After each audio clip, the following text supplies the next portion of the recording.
देखिए सारणी चैप्टर में 4.5 चल रहा था, तो 4.5 का मैं आपको आज 14वां बताने जा रहा हूं। देखिए 14th क्वेश्चन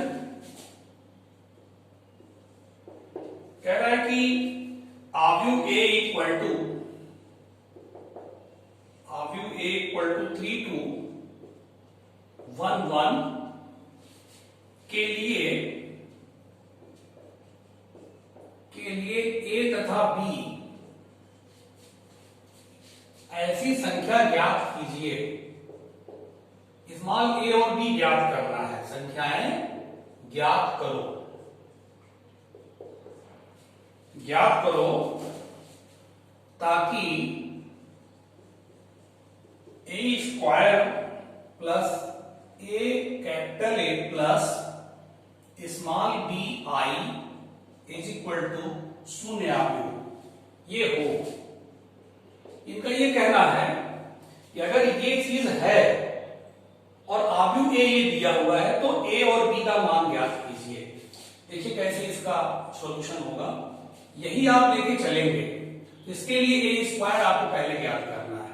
A स्क्वायर के लिए A इंटू A करेंगे 3 to 1 1 फिर 3 to 1 1, यही A हमने दो बार लिख लिया है। मल्टीप्लाई कराइए, आव्यूह का गुणा जानते हैं, पहली पंक्ति का पहले स्तंभ में 3 into 3 प्लस 2 into 1, फिर 3 पहली पंक्ति का दूसरे स्तंभ में 3 into 2 प्लस 2 into 1, देख रहे हैं। फिर दूसरी पंक्ति का पहले स्तंभ में 1 into 3 प्लस 1 into 1, फिर 1 into 2 1 into 1, ठीक है। ये आपका आ गया 9 2 11, 3 6 2 8, 3 1 4, 2 1 3, ये A स्क्वायर आ गया। अब आप ये चीज उतार लीजिए यहां पे, क्योंकि A square plus A capital A plus B इकाई आव्यूह इक्वल टू 0 आव्यूह। A स्क्वायर का मान देखिए आपने निकाला है, यहां पे कर दीजिए 11 8 4 3 प्लस A कैपिटल A का क्या है 3 to 1 1 प्लस B ये इकाई आव्यूह है, तो इकाई आव्यूह ऐसे लिखा जाता है, ये तो आप जानते ही, इक्वल टू ये शून्य आव्यूह है। शून्य आव्यूह का मतलब सारे अवयव शून्य। चलिए अब देखिए 11 8 4 3, ये A अंदर करिए 3A 2A A B अंदर करिए B 0 0 B इक्वल टू 0 0 0 0।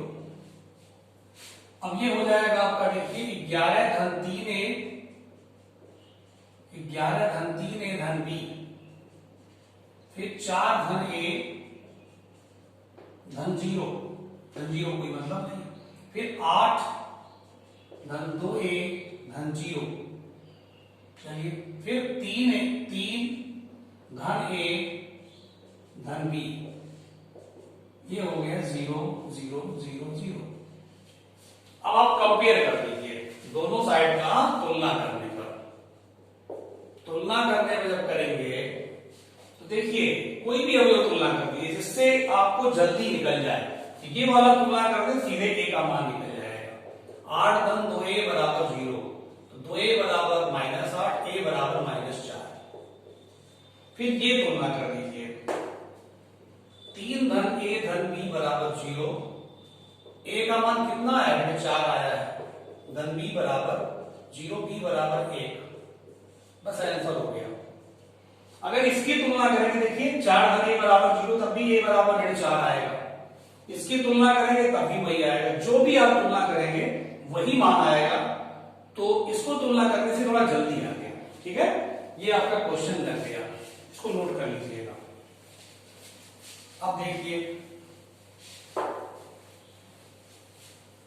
अब आपका 17वां क्वेश्चन देखिए, बहुत अच्छा इंपॉर्टेंट है, एग्जाम में आ सकता है।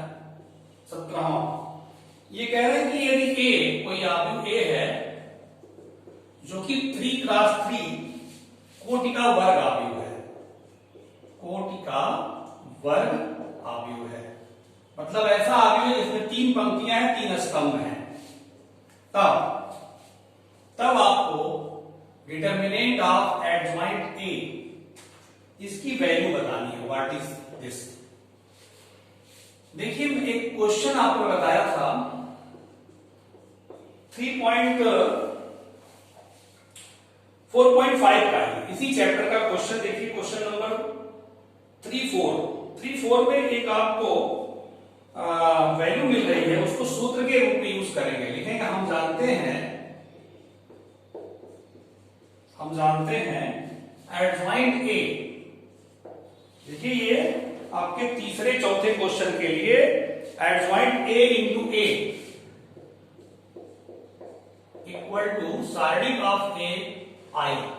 ठीक है, ये फार्मूले के रूप में यूज करेंगे, ये होता है। ठीक है, ऐसे सूत्र इसको यूज करेंगे। अब देखिए ध्यान से, ये आपका साइडिंग ए है, ये क्या है? इकाई आव्यूह। इकाई आव्यूह लिखेंगे 1 0 0 0 1 0 0 0 1। ठीक है, आव्यूह में किसी भी अवयव का गुणा होता है तो अंदर सारे तत्वों में गुणा हो जाता है।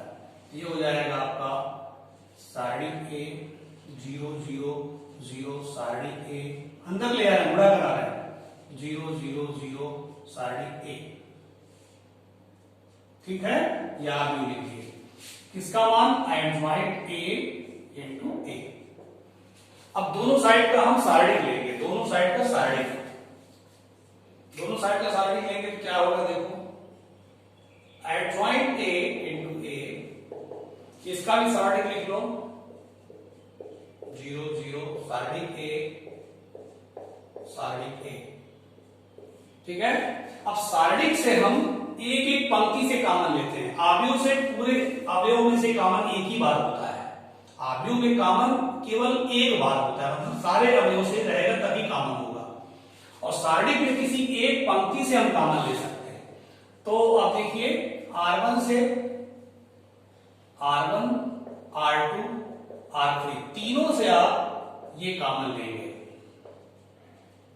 कॉमन लेने पर तो 3 बार कॉमन होगा, 3 बार कॉमन होगा तो क्यूब हो जाएगा 1 0 0 0 1 0 0 0 1। और इसको आप देखिए अलग अलग लिख सकते हैं ऐसे। ये जो दिया हुआ है टोटल का साइडिंग, इसको आप अलग अलग लिख सकते हैं बाई फार्मूला। तो ये देखिए ध्यान से आप, ये डिटर्मिनेंट आ गया क्यूब, ये आपका हो गया दिस इज, इसको सॉल्व करेंगे आप ना, साइडिंग का विस्तार करेंगे तो एक आएगा। और ये आपका हो गया एडजॉइंट ए का साइडिंग और साइडिंग ए, तो ये एक बार कटेगा तो क्या आ गया? इज ए है इक्वल टू साइडिंग ए का स्क्वायर। ठीक है, ये आ गया। देखिए कौन सा विकल्प सही है? इसमें विकल्प सही है बी विकल्प सही है। ठीक है, तो अब देखिए इस क्वेश्चन को और थोड़ा आगे आप सोचिए। ये 3x3 कोटि का है तो यहां स्क्वायर आया हुआ है। अगर ये 4x4 कोटि का होता, 4x4 कोटि का, तो यहां पे क्यूब आता 3। अगर ये 2x2 का होता तो यहां पे 1 आता। मतलब जितनी कोटि का रहेगा उससे कम यहां आएगा। तो ये विकल्प का क्वेश्चन है एग्जाम में। अगर ये 4x4 कोटि का वर्ग आव्यूह कहते हैं, इसकी वैल्यू क्या होगी? मॉड ऑफ ए का क्यूब। ठीक है, ये आप समझ गए। अब देखिए नेक्स्ट क्वेश्चन 18वां देखिए ध्यान से, बुक सामने रखिएगा, समझ में आएगा। 18वां कह रहे हैं यदि ए कोटि 2 का व्युत्क्रमणीय आव्यूह है, मतलब ए इनवर्स इसका हो सकता है, तो डिटर्मिनेंट ए इनवर्स का मान बताइए। ठीक है, देखिए ध्यान से, इसका सॉल्यूशन क्या होगा? आप जानते हैं हम जानते हैं कि A और A इनवर्स मतलब कोई आव्यूह फिर उसका इनवर्स कितना होता है, इकाई आव्यूह। ठीक है, दोनों तरफ का माड लगा दीजिए, साइड लगा दीजिए। इसको आप अलग अलग लिख सकते हैं, अभी पिछले सवाल में हुआ है। ठीक है, इसका मान 1 होगा, इसका मान 1 होगा, क्योंकि ये चीज जो है ना, आई मीन्स क्या होता है, आई मीन्स 1 0 0 1। ठीक है, अब इसका भी मान निकालिए, देखिए 1 आएगा, है कि नहीं, 1। अब देखिए ये चीज आप इनवर्स इसका पूछ रहा है ना, तो ऐसे लिख सकते हैं 1 अपॉन, ये चीज इधर ट्रांसफर हो गया। इसको आप भाषा में लिख सकते हैं, डिटर्मिनेंट है, ऐसे डिटर्मिनेंट का चिन्ह बना के, या डिटर्मिनेंट DET 60 में लिख दीजिए। डिटर्मिनेंट का संकेत है ये, 60 में लिख दिए 1 अपॉन डिटर्मिनेंट A। कौन सा विकल्प सही है, बी विकल्प आपका सही है। ठीक है, इसको नोट कर लीजिएगा। अब देखिए, अब आपको मैं जो बताने जा रहा हूं ये काफी इंपॉर्टेंट है। सारणिक और आव्यूह के प्रयोग से, सारणिक तथा आव्यूह के प्रयोग से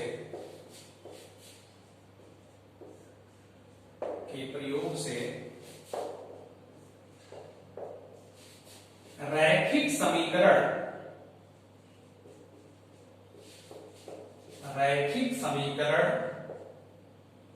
निकाय हल करना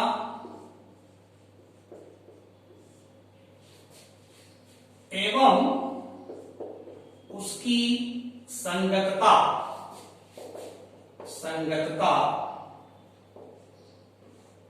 या असंगतता की जांच करना। इसको खूब अच्छे से समझिएगा, जांच करना। देखिए पहले तो ये जानिए कि रैखिक समीकरण निकाय क्या होता है। देखिए हम दो रैखिक समीकरण लिख रहे हैं, बराबर C1, A2x plus B2y equal to C2। ये दोनों रैखिक समीकरण है। जब एक से अधिक समीकरण हो जाता है, दो समीकरण या तीन समीकरण, तो उसे कहते हैं रैखिक समीकरण निकाय, सिस्टम। निकाय मीन्स ज्यादा, एक से ज्यादा। तो एक से ज्यादा समीकरण रहेगा उसको कहेंगे रैखिक समीकरण निकाय। अब ये रैखिक समीकरण निकाय को हल करने के लिए सारणिक और आव्यूह की सहायता ली जाएगी। तो सारणिक और आव्यूह की सहायता से रैखिक समीकरण निकाय का हल करना, ये हम सीखेंगे। उसकी संगतता का पता लगाएंगे, वो संगत है कि नहीं। संगत है मतलब हल होगा कि नहीं होगा, असंगत है कि नहीं, असंगत का मतलब हल है, हल नहीं है। ठीक है, अब इसको समझिए ध्यान से। पहले इसको हम सारणिक रूप में, आव्यूह रूप में लिखेंगे, ax बराबर b। आव्यूह रूप में इसको लिखेंगे। a का मतलब यहां पे ये है आव्यूह, a1 b1 a2 b2, और यक्स जो है कैपिटल यक्स है, इसमें का गुणांक यक्स वाई। ए जो है यक्स और वाई के गुणांक है, यहां पे आव्यूह रूप में लिख दिया जाएगा। और यक्स कैपिटल यक्स, यही यक्स स्मॉल वाई लिख दिया जाएगा। और बी जो है ये अचर पद है, C1 और C2। अब ध्यान दीजिए, अगर हम सारणिक ऑफ ए निकालते हैं, is it not equal to 0 आ जाता है, तो हम कहेंगे, इसको आप पहला करके समझिए। पहला, यदि सारणिक of A is not equal to 0 आता है, तब समीकरण निकाय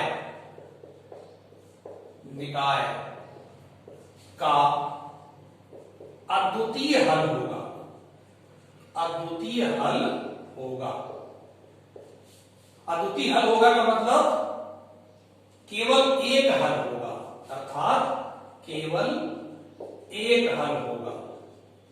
इसको सब फेयर में नोट करना है अभी। दूसरा, यदि डिटर्मिनेंट ऑफ ए इस आव्यूह का सारणी लिखेंगे, सारणी का मान नॉट इक्वल टू 0 आ गया तब ये होगा। यदि ये सारणी का फेज इक्वल टू 0 आ गया तब एडज्वाइंट ए और बी निकालेंगे, ज्ञात करेंगे।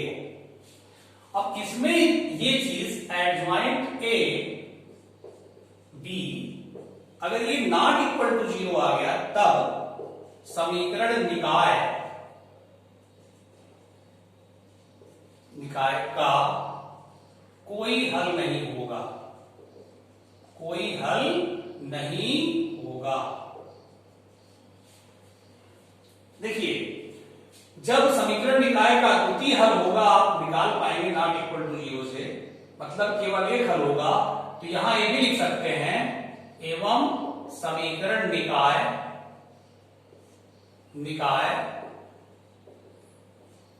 का हल संगत होगा।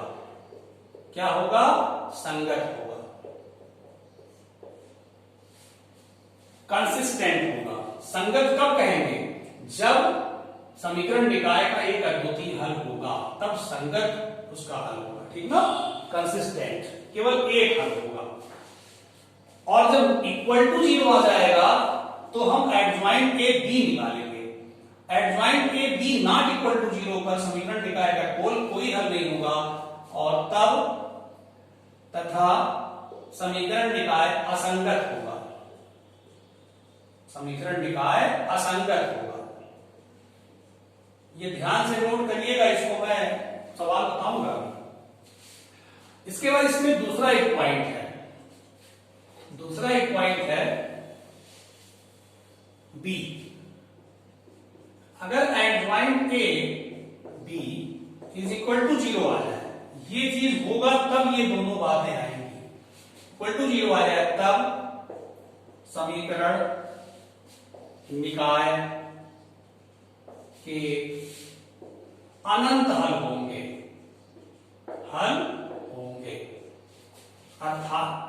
अर्थात समीकरण निकाय आश्रित संगत होगा। क्या होगा? आश्रित संगत होगा। अब देखिए, आव्यूह ए आपके पास रहेगा, उस आव्यूह ए का डिटर्मिनेंट निकालेंगे। अगर वो नॉट इक्वल टू 0 आ गया, तब समीकरण निकाय का एक अद्वितीय हल होगा। तुरंत काम खत्म। अद्वितीय हल होने का मतलब कि समीकरण निकाय संगत है, काम खत्म हो गया। यदि सारणी ए का मान 0 आ गया तब हम एडज्वाइंट ए बी निकालेंगे और एडज्वाइंट ए बी का मान नॉट इक्वल टू 0 आने पर हम कहेंगे कि समीकरण निकाय का कोई हल नहीं होगा, और जब कोई हल नहीं होगा तब समीकरण निकाय असंगत होगा, इनकॉन्सिस्टेंट होगा। अगर ये नॉट इक्वल टू 0 के बजाय इक्वल टू 0 आ जाए, ये होने के बाद ये चीज इक्वल टू 0 आ जाए, तब समीकरण निकाय के अनंत हल होंगे, अपरिमित हल होंगे। इसका मतलब समीकरण निकाय संगत तो होगा लेकिन आश्रित संगत होगा। ठीक है, तो अधिकतर आपको क्वेश्चन मिलेंगे वो इन्हीं दोनों में से मिल जाते हैं। ठीक है, तो ये सारणी और आव्यूह के प्रयोग से रैखिक समीकरण निकाय के बारे में हम पता करेंगे कि ये रैखिक समीकरण निकाय संगत होगा कि असंगत होगा। संगत होगा तो उसका हल होगा, निश्चित उसको हल फिर करेंगे, क्योंकि संगत में ही एक अद्वितीय हल प्राप्त होता है। अद्वितीय हल माने x का केवल एक मान और y का केवल एक मान प्राप्त होगा। ठीक है, अब जो है इसके क्वेश्चन आप एक मैं लगा रहा हूं, देखिए इसका एक मैं आपको एग्जाम्पल के तौर पर मैं लगा रहा हूं। ठीक है, देखिए 4.6 में कह रहे हैं, पहले से 6वां तक का सवाल है कि दिए गए समीकरण निकायों का संगत और असंगत के रूप में वर्गीकरण कीजिए। जैसे पहला क्वेश्चन है, देखिए ध्यान से, 4.6 का फर्स्ट क्वेश्चन, एक्सरसाइज 4.6। इसका फर्स्ट क्वेश्चन देखिए, x plus 2y equal to 2, 2x plus 3y equal to 3। ठीक है, तो दिए गए समीकरण को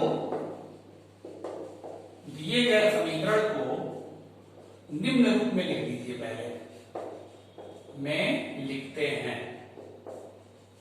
कैसे, ax बराबर b, जहां a बराबर क्या होगा पता है ना, x के गुणांक और y के गुणांक, 1 2 ये हो गया 1 और 2, और यहां 2 3 ये a हो गया, और x क्या होगा, यही स्मॉल x y में लीजिए,